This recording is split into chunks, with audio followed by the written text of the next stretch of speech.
Breaking news. Metpally BJP కౌన్సిలర్లు రాష్ట్ర కార్యాలయానికి వచ్చి అధ్యక్షుడు రామచంద్రరావును కలిశారు. తాము ఎంతో కష్టపడి 10 మంది గెలిస్తే నడి రోడ్డున వదిలేశారు అని తీవ్ర ఆవేదన వ్యక్తం చేస్తున్నారు. చైర్మన్ అభ్యర్థి సుఖేందర్ గౌడ్ కాంగ్రెస్ కి అమ్ముడుపోయాడు అని ఆరోపిస్తున్నారు. మెట్పల్లి మున్సిపాలిటీలో బీజేపీ 10 సీట్లు గెలవగా బీఆర్ఎస్ 6, కాంగ్రెస్ 6 సీట్లు, ఇండిపెండెంట్లు 4 గెలిచారు. బీఆర్ఎస్ తటస్థం కావడంతో ఇండిపెండెంట్లతో కలిసి కాంగ్రెస్ చైర్మన్ సీట్ను కైవసం చేసుకుంది. తమను పార్టీ పట్టించుకోకపోతే పార్టీ వీడతామని అంటున్నారు బీజేపీ కౌన్సిలర్లు.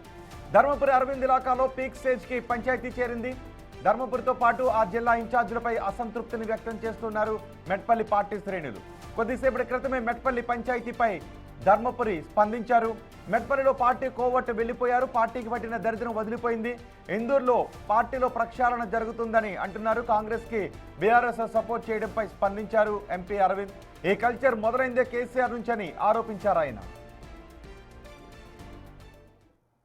రాష్ట్రం మొత్తం బీఆర్ఎస్ కాంగ్రెస్కి సపోర్ట్ చేసింది. ఎందుకు చేసింది? బీజేపీ ఎదగొద్దు అని చేసింది. అంటే ఎవరితో భయపడుతున్నారు?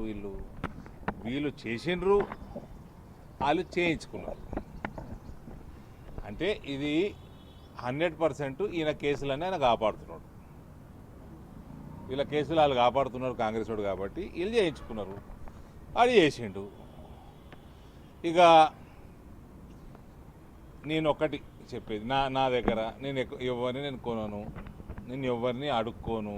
ప్రజలు నాకు 28 ఇచ్చాను. నేను ఎందుకు ఈ రకంగా ఉంటా అంటే, నేను 90లలో 2000 సంవత్సరంలలో రాజశేఖర్ రెడ్డి చనిపోయే వరకు నేను రాజకీయాలు చూసినోడిని, అసెంబ్లీ డిబేట్లు చూసినోడిని, విన్నోడిని, ఈ వ్యవస్థ ఈ రకంగా చూసినోడిని నేను.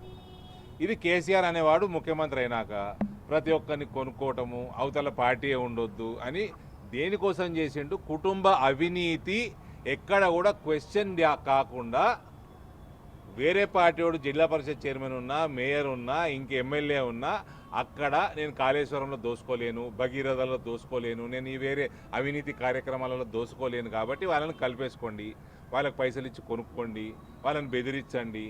ఈ రకంగా కేసీఆర్ మొత్తం వ్యవస్థని నాశనం చేసిండు, ప్రజాస్వామ్య వ్యవస్థని. తెలంగాణ రైట్. ఈ ఘటనకు సంబంధించి, పరిణామానికి సంబంధించి పూర్తి సమాచారం అందించడానికి మా ప్రతినిధి వెంకట్ మనకు అందుబాటులో ఉన్నారు. వెంకట్, బీజేపీ రాష్ట్ర అధ్యక్షుడు కౌన్సిలర్లకు ఏం చెబుతున్నారు? ఒకవేళ కలగజేసుకోకపోతే మేము రాజీనామాలు చేస్తామని కౌన్సిలర్ అంటున్నట్టుగా తెలుస్తుంది. ఏం జరగబోతోంది?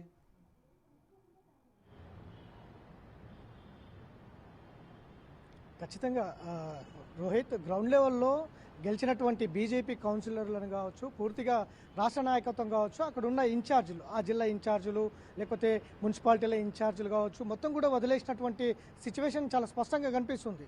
ఎంతసేపు వీళ్ళు కాంగ్రెస్ బీఆర్ఎస్తో జతగట్టింది, బీఆర్ఎస్ కాంగ్రెస్తో వెళ్తోంది, బీజేపీని ఓడించేందుకే కాంగ్రెస్ బీఆర్ఎస్ ఒకటయ్యారు అన్నది మాత్రమే చెప్తా ఉన్నారు. కానీ గ్రౌండ్ లెవెల్లో రియాలిటీ వేరు కనిపిస్తోంది. అందుకు ఇవాళ మెట్పల్లి కాదు, చాలా మున్సిపాలిటీల్లో బీజేపీ స్వతంత్రంగా గెలిచి ఉన్నారు. వారందరినీ కూడా పట్టించుకున్నటువంటి సిచ్యువేషన్. దాదాపు మెట్పల్లిలో 26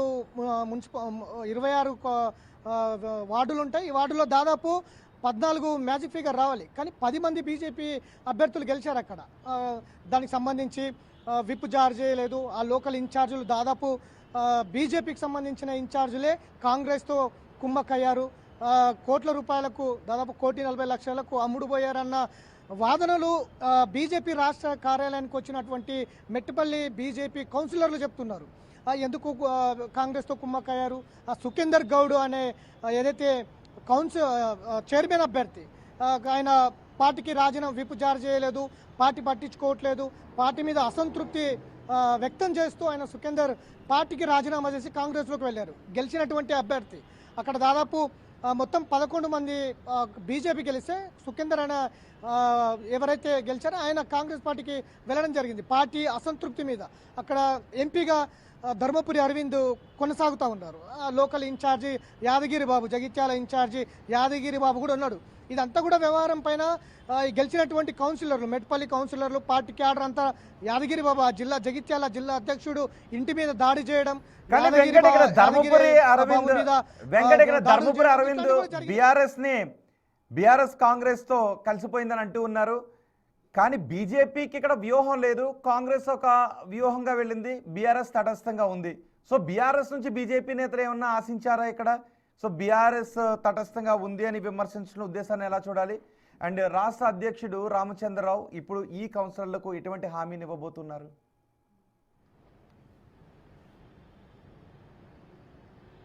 ఖచ్చితంగా మెట్పల్లిలో బీఆర్ఎస్ తటస్థంగా ఉంది.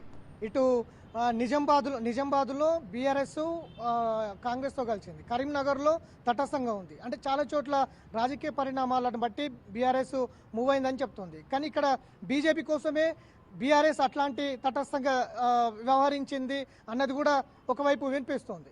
కానీ ఇట్లాంటి మెట్పల్లి లాంటి ప్రాంతాల్లో బీజేపీ అభ్యర్థులు ఎక్కువ మొత్తంలో గెలిచినటువంటి బీజేపీ అభ్యర్థులను పట్టించుకోకుండా పార్టీకి రాజీనామా చేసి వెళ్తున్నా కూడా పార్టీ నాయకత్వం కావచ్చు, ఆ జిల్లా ఎంపీ కావచ్చు, ఆ జిల్లా అధ్యక్షులు కావచ్చు, ఎవరు పట్టించుకోలేదన్నది వాళ్ళు చెప్తున్నటువంటి అంశం.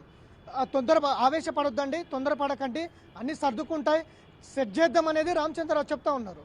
కానీ ఇక్కడ పుస్తలు అన్ని నగలు అన్నీ అమ్ముకొని కూడా అక్కడ అభ్యర్థులుగా గెలిచాము బీజేపీ నుంచి. అక్కడ పరువు పోతుంది కింది స్థాయిలో. ఇన్ఛార్జీలే అధికార పార్టీతో ప్రతిపక్ష పార్టీతో కుమ్మక్కయ్యి బీజేపీని డౌన్ చేస్తున్నారనేది ఆ మెట్పల్లికి సంబంధించిన అభ్యర్థులు చెప్తున్నటువంటి సిచ్యువేషన్. ఇప్పుడు బీజేపీ రాష్ట్ర కార్యాలయంలో అదే జరుగుతోంది. అసలు ఎందుకు రాష్ట్ర కార్యాలయం దాకా వచ్చారు? అసలు వాళ్ళు ఇప్పుడు కౌన్సిలర్లు ఎవరైనా కనబడుతున్నారా? కలిసి వెళ్ళిపోయారా? లేదు మీరు కలగజేసుకోండి, ఒక హామీని ఇవ్వండి అని ఇంకా అక్కడే కూర్చుని ఉన్నారా పట్టించుకోవాలి అంటూ?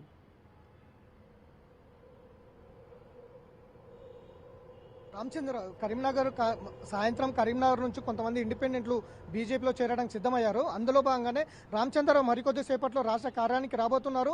ఆయనను మరొకసారి కలుస్తాము. మెట్పల్లికి సంబంధించిన అంశాన్ని మరొకసారి ఆయన ప్రస్తావనకు తీసుకెళ్తామని ఏదైతే మెట్పల్లి సంబంధించిన పార్టీ క్యాడరు వాళ్ళు గెలిచిన అభ్యర్థులందరూ కూడా వచ్చారు. మరొకసారి తీసుకెళ్తాం. ఖచ్చితంగా అక్కడ అమ్ముడు అయిన వాళ్ళ మీద చర్యలు చేపట్టాలి. అట్లనే ఇన్ఛార్జీలుగా నియమించినటువంటి ఆ జిల్లా అధ్యక్షులు కావచ్చు, యాదగిరి బాబు కొనసాగుతున్నారు. అట్లనే మున్సిపాలిటీ ఎన్నికలకు సంబంధించిన ఇన్ఛార్జీల మీద కూడా యాక్షన్ తీసుకోవాలనేది ప్రధానంగా డిమాండ్ చేస్తున్నారు వీళ్ళంతా కూడా. మెట్పల్లే కాదు, చాలా చోట్ల ఇదే తంతు కొనసాగుతుంది. పైకి బీజేపీ బీఆర్ఎస్ కాంగ్రెస్ ఒకటనే చెప్తున్నారు. కానీ గ్రౌండ్ లెవెల్లో గెలిచినటువంటి చాలా సీరియస్గా పార్టీ మీద నమ్మకంతో నిలబడి రెండు పార్టీలను ఎదుర్కొని గెలిచినటువంటి బీజేపీ అభ్యర్థులను పూర్తి స్థాయిలో వదిలేయడము, వాళ్ళందరూ కూడా పార్టీలో ఉండాలా లేదంటే ఇతర పార్టీలకు మద్దతు ఇవ్వాలా అన్న సందిగ్ధంలో చాలామంది అభ్యర్థులు ఉన్నారు. చాలా మున్సిపాలిటీలు అట్లా దూరం చేసుకున్నటువంటి సిచ్యువేషన్ ఉంది. ఎందుకు ఇట్లాంటి పరిస్థితులు వచ్చినాయి, ఎందుకు ఇట్లాంటి పరిస్థితులు వచ్చినా కూడా రాష్ట్ర నాయకత్వం పట్టించుకోవట్లేదు అన్నది ఆవేదన వ్యక్తం చేస్తున్నటువంటి సిచ్యువేషన్ కనిపిస్తోంది. సో ఇప్పుడు రామచంద్రరావుకు మరొకసారి ప్రస్తావిస్తాం. మెట్పల్లే కాదు, ఆ జగిత్యాల జిల్లాకు సంబంధించిన చాలా చోట్ల ఇటువంటివే ఉన్నాయనేది వాళ్ళు చెప్తున్నటువంటి మాట.